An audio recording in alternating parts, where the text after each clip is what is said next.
Mesdames et messieurs, bonsoir. Ce roman est un voyage. Chaque page, une étape. Chaque ligne, une route. Chaque mot, un périple. Et chaque personnage, une histoire. Celle des sans-identité, des réfugiés, des immigrés. Le vocabulaire est péjoratif, mais on oublie trop souvent qu'ils sont d'abord des êtres humains. L'auteur de l'Odyssée des oubliés les immortalise à travers son nouvel ouvrage. J'ai envie de dire Khalil Diallo, nous revoilà. Bonsoir et bienvenue dans cette émission. Bonsoir et merci beaucoup, Passe. Votre deuxième ouvrage. Exactement, le deuxième, vrai premier roman. Dans l'autre monde, on avait l'oreille du trépas, c'est ça? Oui, c'est ça. Première question, la réussite sociale vaut-elle la mort? Une question existentielle, oui. Qui mériterait un roman d'ailleurs, peut-être. Oui, exactement. Un troisième? Peut-être. Peut-être bien. Oui.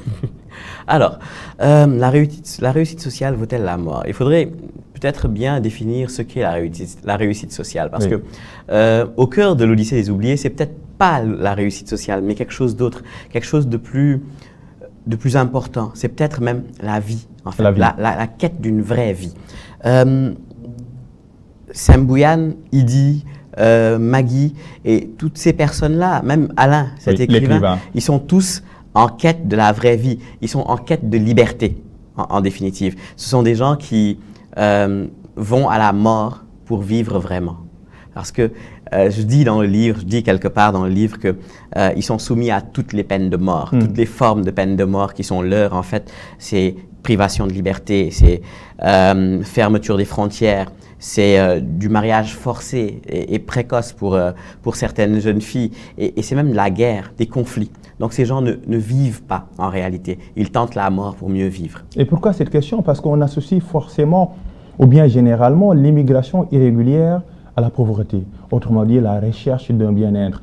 Mais l'immigration irrégulière ou clandestine, qu'importe le mot, transcende ces données matérielles et vise ou cible ces données existentielles. Exactement. Le besoin de vivre. Exactement. La liberté qui est une condition sine qua non à l'être humain. C'est d'ailleurs, vous venez de pointer du doigt la raison pourquoi ce livre existe, la raison d'écriture de ce livre-là. Parce que bien souvent, les médias, les personnes comme vous et moi, et tout le monde d'ailleurs a tendance à les dépersonnaliser, à les déshumaniser. On ne voit qu'une crise des migrants, entre guillemets, que 57 morts au large de la Méditerranée, des corps retrouvés dans le désert, mais on n'essaie pas d'aller au-delà. On n'essaie pas de chercher ce qui les a poussés là. Quelle est cette vraie raison? Nous romançons en réalité tous les jours les raisons de leur départ sans essayer de comprendre qu'est-ce qu'il y a vraiment. La vraie raison, ce qui les tue vraiment, c'est politique. C'est l'ensemble des politiques migratoires. C'est aussi les politiques africaines de l'Occident. C'est toutes ces politiques de fermeture des frontières, mais aussi les politiques économiques. C'est le détournement de deniers publics. C'est tout cela. Je veux dire, aujourd'hui, je prends un exemple tout bête. Mieux doter les pêcheurs en ressources logistiques, peut-être, et renégocier les accords de pêche entre le Sénégal et l'Union européenne, et peut-être même aller plus loin, investir dans l'employabilité des jeunes et surtout de certaines couches fragiles de la population, donc de certaines dames, je veux dire, sauverait peut-être 157 personnes, 200 personnes, 300 personnes d'une noyade au large des côtes sénégalaises. Oui, et un langage politique, un vocabulaire politique, parce que le roman est politique. Mais ces personnages-là sont étrangers sur leur propre territoire. En cause, la folie ou bien les folies des hommes. Mais que sommes-nous devenus, Khalil? C'est une question. Bonne question. Nous sommes peut-être devenus ce que nous n'étions pas. C'est-à-dire nous nous sommes mis dans une quête, c'est dans une quête effrénée vers la croissance économique, en oubliant quelques valeurs intéressantes, des valeurs morales. Des valeurs morales, et surtout, nous avons sorti l'humain du centre de notre préoccupation. Aujourd'hui, c'est le cas de le dire, les bourgeois, donc, ou bien les dominants, en quelque sorte, écrasent de tout leur poids les opprimés. Et donc, il y a un système d'oppression. Et ce roman est politique, vous le dites, parce qu'aujourd'hui, tout art devrait être politique. Il n'y a pas... Parce que Bourdieu en parle dans son ouvrage dans les règles de l'art. Il oppose les partisans de l'art pour l'art, d'une certaine forme de beauté, de ceux qui sont un peu passifs, à ceux qui sont engagés. Mais normalement, il n'y a pas tout ça. Il n'y a que deux formes. Soit l'art est pour la poursuite, la survie des mécanismes de domination, ou l'art est contre la poursuite de ces mécanismes de domination-là. Et moi, je suis forcément quelqu'un qui est contre et qui lutte contre le fait que ces mécanismes de domination-là persistent. L'art est politique, il doit être politique, mais l'art ne perdrait-il pas son sens originel, le beau, l'imagination, l'évasion?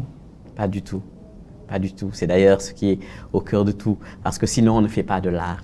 Si l'imagination n'est pas présente, si la réflexion, si le caractère, si la littérarité, oui, dans le cas de ce texte-là, n'est pas présente, d'ailleurs ce texte ne verrait pas le jour. Oui, exactement. Ce texte ne rencontrerait pas d'éditeur. Et donc, ça n'empêche rien. Ça n'empêche rien, justement. Des gens comme Victor Hugo ne seraient pas Hugo sans Les Misérables, en quelque sorte. Et même bien avant ça, sans Les Travailleurs de la mer, sans 93. Albert Camus ne serait pas celui qu'il est sans L'étranger, mais même bien avant L'étranger, oui, sans Misère de la Kabylie. D'accord? Un texte, un reportage majeur, je crois, et qui n'empêche rien à la dimension artistique d'Albert Camus. Et on sent un peu la maturité de l'écrivain par rapport à son premier ouvrage, avec des histoires très innocentes et même idylliques. On parle un peu de l'amour, mais aujourd'hui, dans cet ouvrage, l'amour semble être une exception qui a cédé la place à un mot, haine, méchanceté.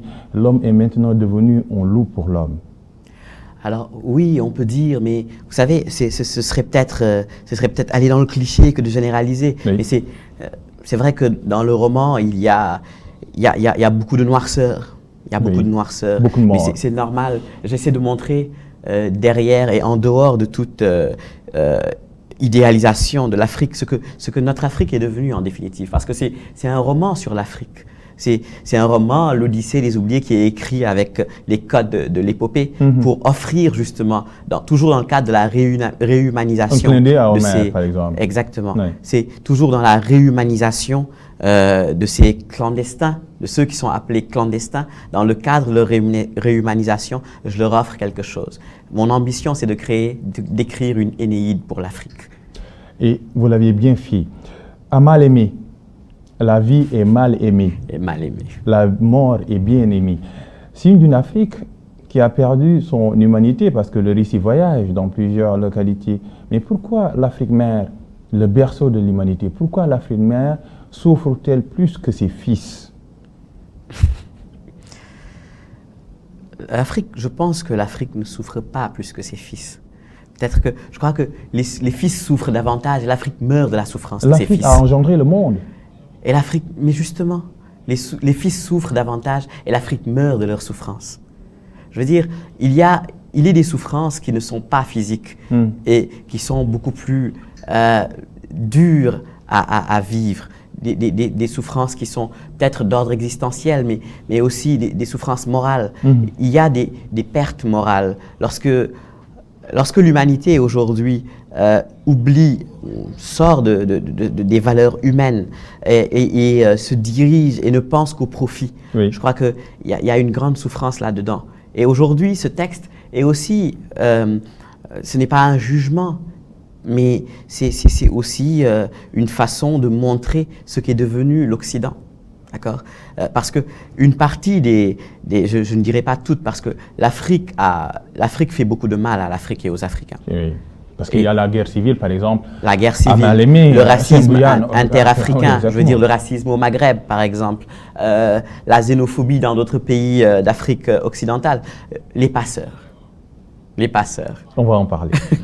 et voilà, il n'y a pas que cela, mais aujourd'hui, il y a aussi une place centrale dans le délitement de l'Afrique et surtout dans cette crise libyenne, dans l'émergence de Boko Haram, il y a une place centrale qu'occupe la France et l'OTAN en général à cause de ce qu'ils ont fait en Libye. Parlons des passeurs. Je ne veux pas ravaler ce mot des passeurs. Sembian dit une phrase innocemment ou bien qui choque. Être passeur est un humanisme. Oui. Comment ça? C'était de la dérision. C'était de la dérision. Et Sam Booyan disait que le passeur était celui qui permettait le rêve. Mais en réalité, un faux rêve. Un faux rêve. Parce Illusion. en réalité, le passeur, c'est quelqu'un qui vit du commerce de la misère et de la fermeture des frontières. Donc, Et pas seulement de la misère, mais de la vie des hommes. Mais la vie des hommes ne compte pas pour un passeur. Derrière les vies des hommes, il y a l'argent qu'il amasse, toujours le capital, l'argent Oui. qu'il amasse. Donc, il fait payer cher. Il fait payer cher aux gens pour les amener d'un point A à un point B. Il n'arrive pas toujours, mais le passeur survit tout le temps. Parfois. Bon, Samy il y a va des exceptions. Samy va mourir, la Oui, légende de Samy. Samy. D'ailleurs, tous les compagnons, le tous les fils compagnons d'Athénée. de Sam Booyan meurent. Oui, la vie est ainsi faite. Je ne veux pas déflorer le livre. Pas tous pourtant, pas tous. Oui. Pas tous. On garde le Il y en a secret qui pour- arrivent. Oui, Il y en par a exemple, qui arrivent. par exemple. Et ceux qui arrivent, justement, sont là pour témoigner d'une certaine résilience. Et c'est important qu'ils y arrivent. C'est important qu'ils arrivent parce que ça montre que les combats ne sont jamais perdus. Et c'est important aujourd'hui, surtout dans le contexte dans lequel on vit, dans ce contexte de coronavirus, de Covid, de maladie à Covid-19, c'est pour montrer que la résilience paye, qu'on viendra à bout, que peu importe la longueur ou la durée de la nuit, l'aube viendra. Et c'est d'ailleurs cette oui. aube qui naît à la fin quand il quitte le Maroc. Un très beau texte. Un très beau texte. Vous aimez Albert Camus, tout le monde le sait. Il n'y a pas amour de vivre sans désespoir de vivre. La mort est devenue une aubaine pour ces personnages. À quoi sert la vie pour eux? La vie ne sert qu'à, de façon simple, la vie ne sert pour eux qu'à défendre leurs intérêts. Et même les morts, les autres morts aussi, Et ceux qui partent? ne servent que leurs intérêts. Ceux qui partent, par exemple. Ceux qui partent, eh bien, ceux qui partent ne vivent pas. Oui. Ils sont morts. C'est pour ça que je parlais de toutes les peines de mort qu'ils subissent. Ils sont morts. Et pour vivre vraiment, il leur faut partir. Partir ou mourir. Partir et mourir. En réalité, ces gens sont... C'est terrible, hein? Ces gens n'ont pas d'autre chose. Oui. En réalité, ils ne partent pas parce qu'ils sont lâches. Ils ne partent pas parce qu'ils sont héroïques. Mais pour faire simple et faire juste, ils partent parce qu'ils n'ont pas d'autre choix. Et pourquoi la seule destination, c'est la France? Un Pays parti des pris, libertés. un parti Un pris, parti pris. un parti pris dans le texte parce que Sam Booyan, Oui. parce que le roman n'est pas qu'un roman sur l'immigration clandestine, c'est aussi le devenir écrivain de quelqu'un. Par exemple. Parce que c'est l'histoire de Sam Booyan qui devient le roman, qui devient l'Odyssée Oui. des C'est oubliés. pas votre histoire, c'est l'histoire de Sam C'est Booyan. l'histoire de Sam C'est le Booyan. livre de Sam Booyan. C'est le livre de Sam Booyan. Il y a un glissement de narrateur à la fin du texte. Oui. Et c'est important. Ça me tenait à cœur avec un personnage conceptuel, celui de l'écrivain. Tout ça parce que le but, c'est la langue française. C'est de montrer, parce que Sam Booyan va en France parce qu'il a rencontré la langue française. À travers Alain. À travers Alain, Oui. mais à travers aussi son grand-père, le Oui. fromager. Oui. À travers la littérature française que lui lisait son grand-père. Donc, c'est aussi pourquoi la France, parce que ces gens ne connaissent que la France. Je veux dire, l'Afrique existe depuis des millénaires. La France a connu l'Afrique bien avant le 19e siècle, d'accord? Bien avant, parce qu'à l'origine, il y avait aussi le commerce triangulaire. Et après, au 19e siècle, il y a eu quoi? Il y a eu l'impérialisme. Mais depuis, toutes ces générations qui sont levées depuis le 19e siècle ne connaissent que la métropole. Pour utiliser un langage de colon. Ils ne connaissent que la métropole. Et cette métropole, pour tous ceux que le livre traverse, c'est la France. Oui, exactement. Pour les Nigérians, si l'histoire se passait au Nigeria, ce serait l'Angleterre, Oui. Oui. par exemple. Le mythe du colon qui est toujours là. Exactement. Parlons des identités des exilés, des réfugiés. Au cours du voyage, les identités se tissent. On n'est plus Nigérian, Sénégalais, on est juste des réfugiés. Un terme amélioratif ou péjoratif? Péjoratif. Péjoratif. Péjoratif. Pourquoi? Dans le texte, il est péjoratif. Parce que c'est vrai que par rapport à clandestin, il est péjoratif. Mais il est péjoratif parce que réfugié enlève ou instaure quelque chose. Réfugié instaure le fait, une certaine apatridie. Oui. On est réfugié, on n'a pas de racines actuellement. quand on vient sur ce sol, sur un sol, je dis n'importe quoi, quand ils sont au Maroc, ils ne sont pas marocains. Et ils ne sont plus ce qu'ils étaient. Sembouyane, aujourd'hui, il n'est plus citoyen de Fourie-Dougou. Il ne peut pas l'être. Donc, réfugié, je crois que on revient en politique. On revient en politique parce que le but, c'est aussi de lutter contre l'apatridie, contre tout ce qui fait... En fait, il faudrait juste qu'on puisse respecter la Déclaration universelle des droits de l'homme. Ça date de plus de quoi? De 4 siècles.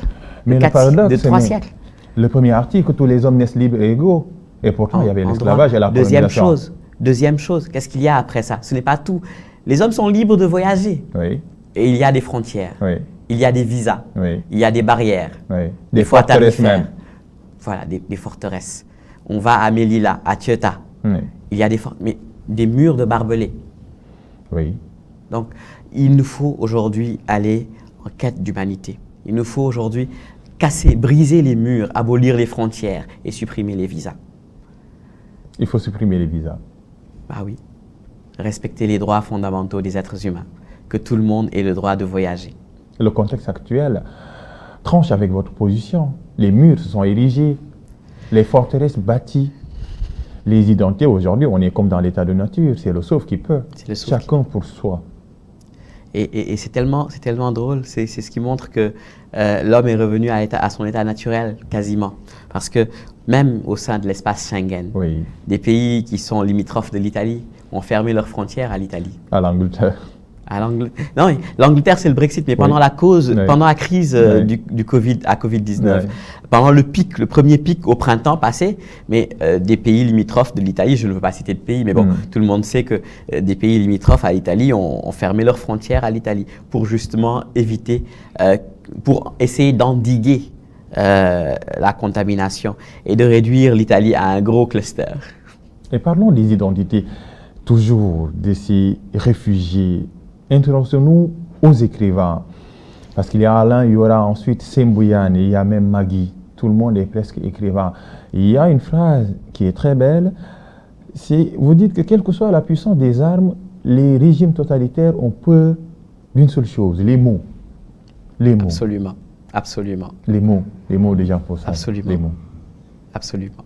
C'est pour cela que dans tous les régimes totalitaires, les écrivains sont incarcérés, fusillés, tués, que ce soit en Turquie, que ce soit au Cameroun. Et même ici, malheureusement, au Sénégal, nous avons connu ça. Nous avons connu certaines choses, nous avons connu des régimes totalitaires. Lorsqu'un poète était président sous nos cieux et a instauré un régime totalitaire, on ne veut pas l'entendre. Certains n'aiment pas entendre cela, mais c'est vrai. Blondin Diop. Oui. Blondin a été... Blondin, voilà, moi je ne cautionne pas la thèse du suicide. Blondin a été assassiné pour ses mots, pour ses revendications. Mais une chose, les pouvoirs totalitaires se veulent porte-voix. Parce que pour exercer leur pouvoir, pour opprimer, il faut qu'ils soient les seuls à utiliser le langage. Il faut qu'ils soient les seuls à parler pour tout le monde. Ils parlent et les autres écoutent et exécutent. Ils ne supportent pas de contradiction. Et parler, donc les mots, l'existence d'une littérature, d'une fiction, engendrerait quoi? Pourrait permettre aux autres de penser à une autre possibilité que ceux qu'ils leur imposent. Et lorsqu'un peuple croit à une autre possibilité, il devient quoi? Il devient le ressort qui, le seuil de tension atteint, il ne se comprime plus, il s'étend et il se libère. Oui. Et donc ce peuple-là, croyant à une autre possibilité, va vivre cette possibilité d'ailleurs dans son cœur et va s'exprimer.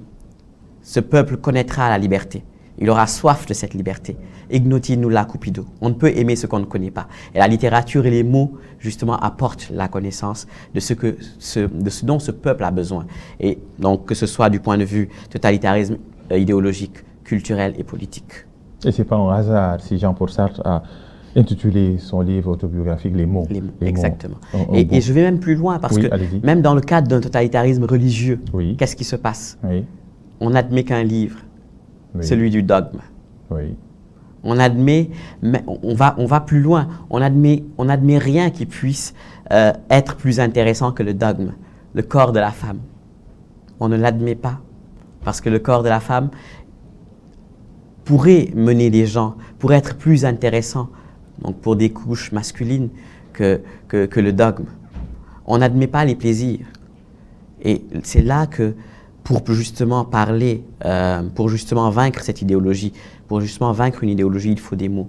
Et ces mots devraient utiliser le langage même de l'idéologie. Maggie utilise des mots. On parle de femme, on parle d'une brave femme qui a écrit d'excellentes choses sur la condition féminine, des combats qui sont moyenâgeux, ça date depuis, mais qui sont toujours là. Excision, viol, violence conjugale, le mariage qui est une prison à ciel ouvert. Et les femmes partent à cause de ces mots-là. Et ils n'ont pas la capacité d'utiliser les mots MOTS pour exorciser cette société qui peine à évoluer. Maggie était un prophète d'un genre nouveau. Un prophète, celui dont dans ce monde-là... Le prophète des exilés? Non, le prophète des féministes. Un prophète féministe et africain. D'accord? C'était une parenthèse, mais Maggie a écrit ce texte pour le léguer à sa fille. Oui. Et la mort de Maggie, je disais dans le texte que la mort de Maggie,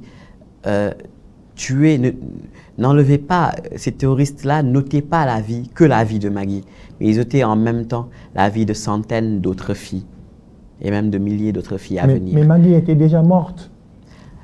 Maggie n'était pas morte, Maggie n'était pas Sisyphe. Maggie n'était pas Sisyphe. Maggie était révoltée. Oui. Maggie était révoltée, elle luttait, elle se battait tout le temps. Et c'est justement pour ça qu'elle voulait partir, Maggie. Maggie, son voyage était une lutte. Pourquoi Maggie n'a pas utilisé les moyens classiques? Parce que dans son pays, il fallait l'autorisation d'un tuteur. Oui. Il fallait, les femmes, pour avoir un permis de conduire, pour avoir un passeport, une carte d'identité, avaient besoin de l'autorisation d'un tuteur. Que ce soit un de leurs enfants qui ait au moins 15 ans, ou un tuteur légal, en tout cas, que ce soit une personne de sexe masculin, d'accord? Et qui ait sous sa responsabilité cette femme-là.